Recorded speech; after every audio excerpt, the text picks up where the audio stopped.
আসসালামু আলাইকুম প্রিয় দর্শক, এই যে একটা গাছ দেখতে পাচ্ছেন, এই গাছটির নাম হলো বেন্না গাছ। মানে বেন্না গাছ তো বুঝতে পারছেন। মানে এই গাছটা কিন্তু খুব উপকারী একটি গাছ।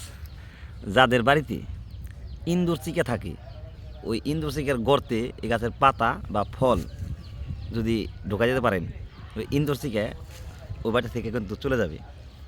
এই গাছটার এতটাই গুণ। আরও কাজে লাগে অনেক সময় যে এই চৈত মাসে যে প্রচুর গরম পড়ে, গরম পড়লে বাদে এই পাতা ছেঁচে কিন্তু মাথায় দেওয়া যায়। তো যাগো এই দুইটা সমস্যা হয়, তারা এই গাছটাকে চিনে রাখুন। গাছটার নাম হলো বেন্না গাছ। যাগো ইন্দুর চিকে ডিস্ট্রিবিউট করে, এই ডিস্ট্রিবিউটের হাত থেকে বাঁচার জন্য এই গাছের পাতা নয়তো ফল ওই ইন্দুরের গর্তে ঢুকে রাখলে ওই ইন্দুর কিন্তু চলে যাবে। আর যদি গরম লাগে এই পাতা ছেঁচে চাঁদের মধ্যে লাগিয়ে রাখবেন, গরম ছুটে যাবে। তো ভিডিওটি ভালো লাগলে শেয়ার করুন। ধন্যবাদ।